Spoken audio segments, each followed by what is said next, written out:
But as the fact of the truth, it is not. It's just expanding beyond control. Expanding, the poverty is going everywhere. Even the richest country.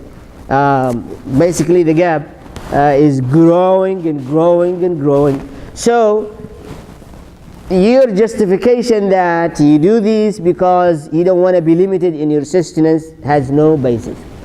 Because the whole system, you are poor, next time you will be poorer.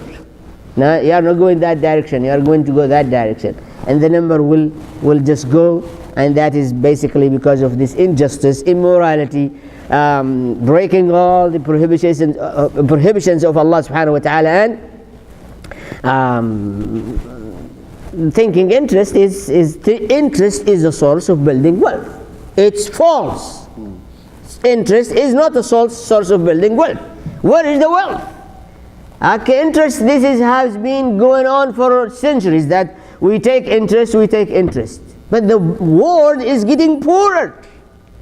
Maybe few, yes, but the majority, and it is going that direction. Majority now is coming around the world, from Spain all the way to Europe and to India.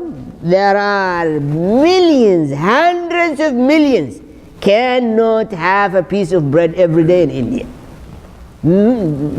Hundreds of millions, not just one. So what are you doing? I mean, the consciousness about humanity is just not there. And that is what we call immorality. Kennedy, he's the one who said, every person on earth deserves a cup of water and piece of bread. Is that too much to ask for? They said, no, we are not going to do that. Very simple, is it? Isn't that much to ask for a human being? Every person, regardless who is he, what is he, deserve a piece of bread and water. They said, no. You are wrong, get out of here. Yeah? So that is in regard to the 26. Now,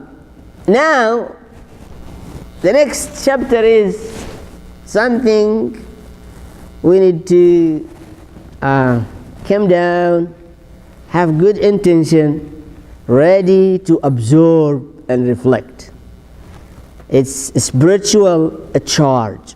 After all of this logic, rational discussion, Allah is going to give us where we can crunch the spiritual thrust. Where? How?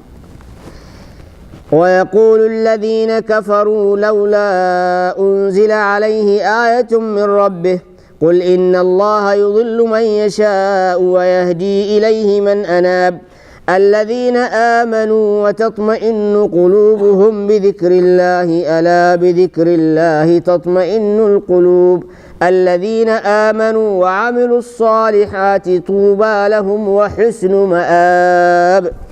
27, 28 and 29. And those who disbelieve say, why is not a sign sent down to him, Muhammad sallallahu alaihi wasallam, from his Rabb, his Lord? Say, verily Allah sends astray whom Allah wills, and guides unto himself those who turn to Allah in repentance. Those who believe and whose hearts find rest in the remembrance of Allah Ta'ala, verily in the remembrance of Allah do hearts find rest. Those who believe in the oneness of Allah and work righteousness, tuba, all kinds of happiness, or a name of a tree in Jannah, is for them and a beautiful place of final return. And I want you to help me getting the points here, but let's the first 27 is very simple. The issue here, and this is all the time this issue. Instead, okay, you tell the non-Muslims or unbelievers, there is a message called Islam. But they say there are Muslims, and for that reason we hate them and hate the message. Tell them, okay, can you separate the two things? There is Islam, there is Quran. Look into it, and if you come up to hate it, that's fine. But say, no, there are Muslims, and I don't like them, so forget about the Quran. And Allah said this is the crookedness in thinking. There might be people, right, not really up to the standards of the Quran, but you need to understand your life and your end. And this book can provide you the understanding. So can you separate the two? Leave Muslim alone. You hate them, forget about them, don't follow them, don't listen to them, don't like them. That's fine. But why don't look to the message itself? And the people who were able to separate, they are guided. You remember Jeffrey Lang? What he said? Jeffrey Lang, I mean, he lived with Muslims and he, most of the time, liked something about them and hates so many things. But he said, I'm not going to have these people with their behaviors block me from looking into the Quran. Forget about these people, leave them alone. There are good ones and there are bad ones everywhere. Okay, I'm not going to take them as a block. And then I'm not going to look to the Quran. Let me look into the Quran. And the minute he went to study the Quran, he said, this is what I have been looking for. This is what I need. This is what is fulfilling to my intellectual thrust and spiritual thrust. This is what I am looking for. And so, Yarhamukallah, so it looks like you are taken over by something. Okay, so here the verse saying many, they just look, because Muslims, some of them bad, then everything else is bad. Even the Quran, even Allah, even Muhammad sallallahu alaihi wasallam, all bad. But that's not right. And so the Quraysh used to do the same thing. They have issue with Muhammad sallallahu alaihi wasallam. Oh, you are poor, you are miskin, you didn't have much money, you didn't have a house, you didn't have servant, you didn't have a first class so and so. So everything you got is wrong, and we are not going to look into it. Allah said, this is not right. Look into forget about the person. Look into the message, and if it doesn't make sense to you, that's fine. So that is وَيَقُولُ الَّذِينَ كَفَرُوا. All the time that's their claim. لَوْلَا أُنزِلَ عَلَيْهِ آيَةٌ.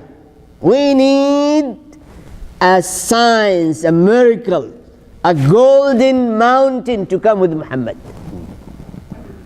A house decorated with gold. Angels to guard him. If we see that, then we can look into the Quran. Allah said this is wrong thinking. If you don't like the person, don't worry about him. But you have to think about yourself. You are going to die, you're going to go to Allah, and you are going to be held accountable.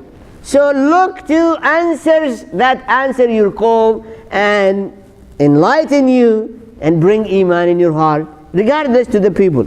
So that is 27, and this is all the time, as you can see today, because there are bad Muslims.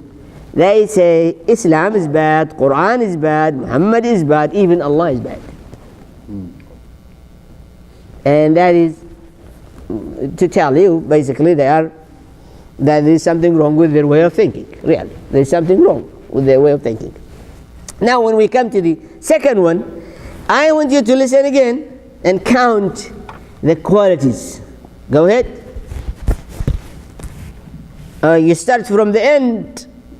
Allah said this dilemma that I explained to you, that we look to the person, we look to the messenger, and we just deny the whole message. That is wrong. But Allah said this dilemma is a source of misguidance to many, but also a source of people who think rightly to really embrace the right path. If you look, you go beyond this obstacle, you have a problem with this person, just drop him, move beyond, and go to the Quran, connect and communicate with Allah, and then you will be guided, and forget about those people in your way. Don't be stuck there and stop by the end of that. So Allah said this dilemma, yes, as it is source for misguidance to many, also it is a source of guidance for so many.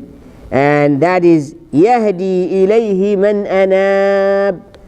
Read the whole 27th. And I want you to listen to the end of it. And those who disbelieved say, why is not a sign sent down to him, Muhammad sallallahu alaihi wasallam, from his Rabb, his Lord? Say, verily Allah sends astray whom Allah wills, and guides unto himself those who turn to Allah in repentance. Guide those? Guide, and he wills, and guides unto himself those who turn to him in repentance. Okay, that is the question. Are you turning to me or to Allah? If you are turning to me, you are going to be misguided. Because I'm just a human being and I have a lot of problems. Though I am Muslim. You are turning to Allah, you find your way to Allah. Through me or anywhere. And so, if that is the question, what, as if they are asked to turn to Muslims or to Arabs or to even non-Arabs Muslims. They tell the non-Arabs, why don't learn Arabic? Oh, we don't want to be dominated by Arabs. Are you looking for Allah or are you looking for someone? If you are looking for someone, you are right. You don't want to be dominated by anyone. But if you are looking for Allah, this is one way. Why don't look into it? And so, Allah said you have to remember, what is your goal? Is it your goal to return to Allah? Then you better look to the Quran and forget about those you don't like or they do not meet your expectation. Drop them and just move on. And so if you are going back to Allah, Allah subhanahu wa ta'ala said, الَّذِينَ آمَنُوا وَتَطْمَئِنُّ قُلُوبُهُمْ بِذِكْرِ اللَّهِ أَلَا بِذِكْرِ اللَّهِ تَطْمَئِنُّ الْقُلُوبُ. Again, الَّذِينَ آمَنُوا وَعَمِلُوا الصَّالِحَاتِ. 5 items that are enough to crunch your spiritual thrust. And the first one, Iman, because without Iman there is nothing that will produce fruit. Without Iman, dear brothers and sisters, Islam, we see, without Iman there is no spiritual growth. When they go to the religious institutions, they really only finding fulfilling is the music. And they said, if Islam has music, oh my God, we're going to come to the masjid and fill it up every Friday. The only problem with Islam, there is no music. How can you worship without music? So the only thing really they find fulfilling there is the music. But the rest of it, spiritual, is not fulfilling. It might be tickling their little bit intellect or their little bit emotions, and once they leave, there is nothing. Accept the news that they're going to go home. You are forgiven, so don't worry about it, go. So that is good news. But, and so, where is the things that is fulfilling? As you witness people, the minute they say the Shahada, and they take shower and make wudu and pray the first prayers, what did you feel? Oh, it's amazing. Well, explain it. Because that's how you explain this verse. It's difficult. Yeah. I don't know, it's hard to explain, but it's just the first time when you, after you say Shahada and you make Salah, it's just, you feel this connection with Allah subhanahu wa ta'ala like you never had before, I can't, it's hard to describe, I don't know. Well, hard to describe. Okay, you know what? Can you say something, brother? Yeah, can you say something? Can I explain it? Whatever, your experience. No. Because it was my experience. I mean, I can't put it into words, no. I don't think anybody can. You are impacted? Yeah, of course. But it's more than that. More than that? It's different for everybody. Everybody has a different experience. It feels different for everybody, but you have the same, it's the same feeling, different intensity. Intensity, good. Does that make sense? Good. So mine was very, when I took my Shahada, it was very weak.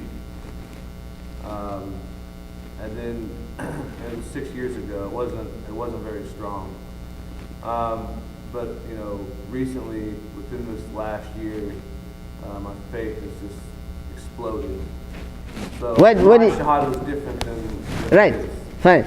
So you feel your faith is exploding, right? Well, what do you mean? It's exploded in a good way. It's grown, I should say. It hasn't been exploded, but my faith has grown very, very intensely. Anybody can help us? Explain this experience. Everybody's is different. I know, but that's what's good about it. Well, inspired. Same with me. I born as a Muslim, and I didn't like Islam. I didn't like Masjid. I didn't like Quran. And somehow I found out that's the only way to be happy or successful, or this is the right path. Good. I have an explanation to all of your experiences, and it is here. Read. الذين Alladina amanu, those who Listen. believed. Okay. Those who. Those who believed That's it. That's what you believed. All right. What happened? in the oneness of Allah, and whose hearts find rest, peace, contentment in the remembrance of Allah Ta'ala. Verily, in the remembrance of Allah do hearts find rest. Say that again. That is the explanation. Allah has said it is guaranteed. Once Iman get in, you will have those that for us difficult to explain, as he said, or to express, but Allah explain it because He knows what is it, and that is tatma'innu. He made few 5 words, but they are not enough to the word tatma'in. Say that again. Listen to it. Huh? Yeah, satisfaction, other rest, comfort. Go ahead. And No, say it again, all over. Alladina amanu, those who believed in the oneness of Allah, and whose hearts find tranquility, sakin, rest, peace, contentment in the remembrance of Allah Ta'ala, the Most High.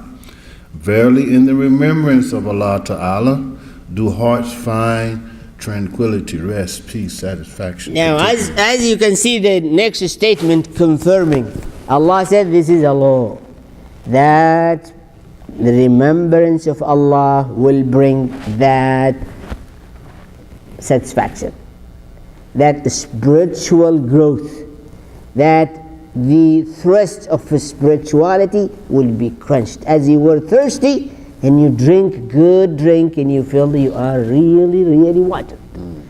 Allah said it is guaranteed, the remembrance of Allah to bring that full satisfaction. You were hungry and you ate the good meal. What do you feel about after that? You were so thirsty and you get the best drink. What do you feel after that? Allah said the remembrance of Allah guaranteed to generate that feeling all the time. That's why ala bi dhikrillahi tatma'innul qulub.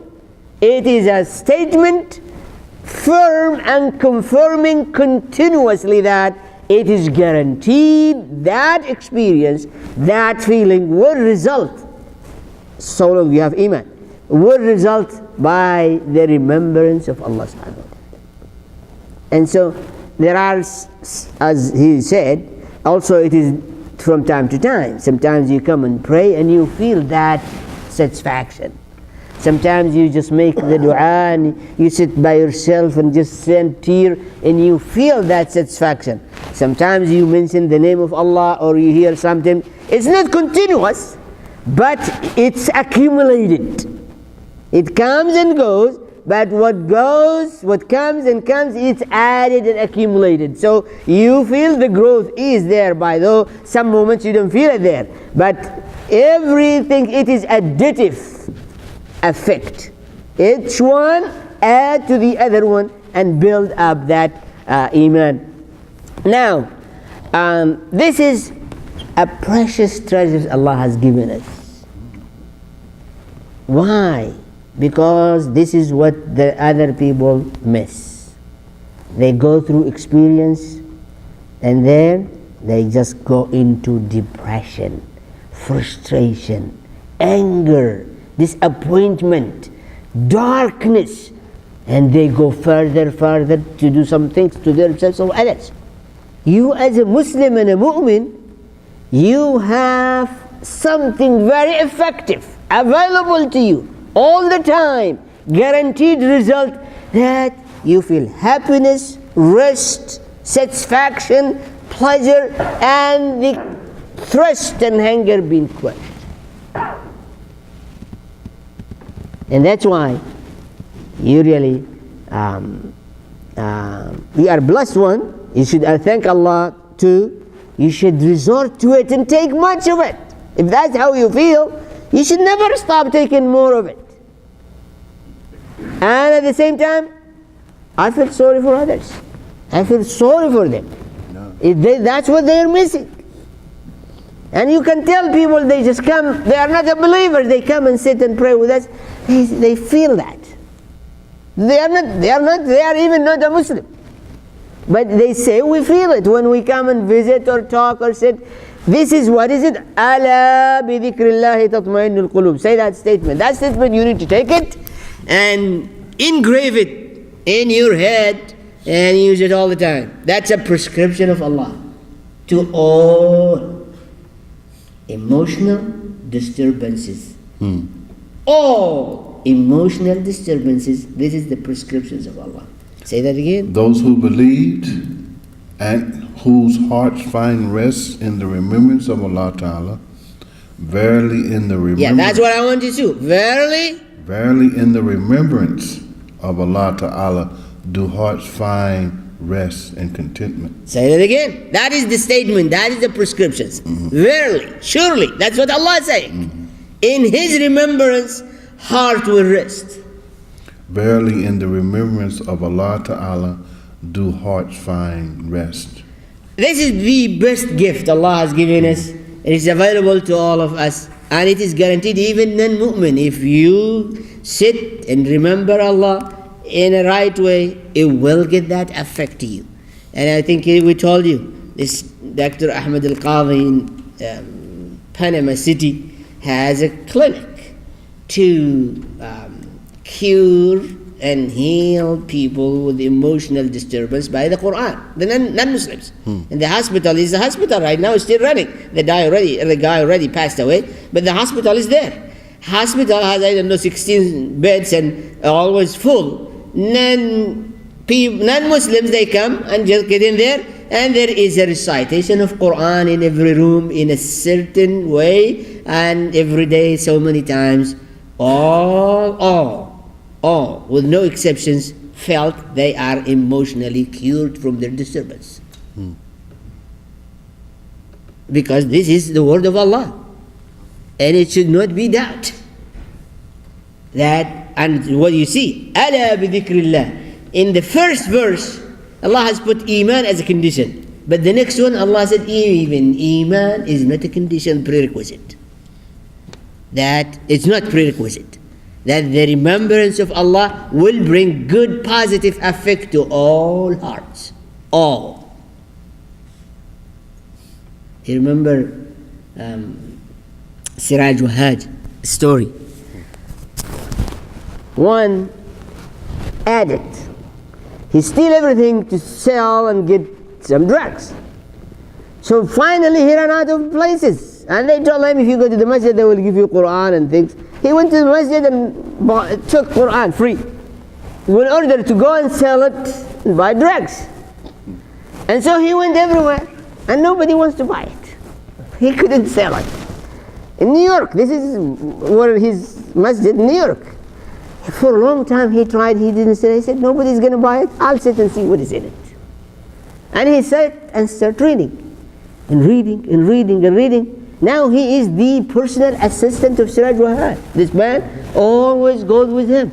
He become a Muslim and forget all of these problems are gone. Though the first journey, he started going to the masjid, getting Quran to sell it, to buy drugs. But he was unable to sell it, so he said, okay, well, when I get bored, tired, I start reading in it. Now the man is still alive. What does that mean? He was a drunk. He was addicted to drugs. But still the Quran has impacted him. This is the absolute fact. What is it? Indeed, Indeed, verily, in the remembrance of Allah, do hearts find rest, tranquility. absolute fact. And so, it is sad that you are sad, you are confused, you feel low, and the medicine is in your hand. It's bad. The medicine is here. Just go to the masjid, make wudu, pray 2 rak'ah, read Quran, remember Allah, you will feel the comfort. You will be relieved. There is no need to suffer in this regard. And so, I don't know what to tell you, but as you know, in Muslims' history and Muslims today, those called Sufism, have you heard of Sufism? They just took this and went extreme. They say what we need, 24 hours to spend our time just making remembrance to Allah. 24 hours, they cut themselves from life and sit in a place and just day and night they remember Allah and went to extreme. That is not required and that is wrong, and we cannot go extreme, but they find that truth, and the more you do it, the more they love it, and they cannot stop doing it. We are not required to do that, but it is fact that this is something really one of the greatest. You see how life is harsh, how life is so stressful. Here you get the relief, and we should really take. There is not much of it. You cannot take much of it. You can't, because life is so demanding, so stressful, so confusing, so full and filled up with difficulties and hardships, and you have a refuge to protect yourself from all these, which is, as he said here, indeed, by the remembrance of Allah, hearts will be rested, satisfied, fulfilled, happiness, tranquility is going to be there and built up. So we ask Allah subhanahu wa ta'ala to make us among those who are continuously remembering Allah. And you know what is sad? You might have problems to make salah, but you will never have problem to remember Allah. Your tongue always there. Who is putting restriction in your tongue to remember Allah? It's always with you wherever you go. I can say Subhanallah, La ilaha illallah, and wherever I am, driving or sleeping or going there or watching, there is no restriction, there is no impedance, there is nothing is going to control your tongue over you. You are the one in charge. And all what you need, remember, definitely to read Quran, to make salah, all of this called remembrance of Allah. I mean, not just only remembrance of Allah, but there are recommended remembrance of Allah that you have to say every day in the morning and every day of night. These are recommended. The Prophet never left them. He is the Prophet, but he used to do this remembrance every morning and every evening all the time. Never left it alone in his life, all his life. So you, all of us, to be strong, to feel Iman really strengthening, we need to be punctual and continuously making remembrance of Allah subhanahu wa ta'ala. There are sometimes, you feel bored and you don't know how to spend your time. Remember Allah. If you are, say, being called to serve in jury, the first 2 days you spend 12 hours listening to corruption and something make no sense. Why? Just sit there in the chair and say remember to Allah. You have made a treasure in your life and a lot of hasanat, and you are going to be paid. The court will pay you for it. طيب جزاكم الله خير. السلام عليكم.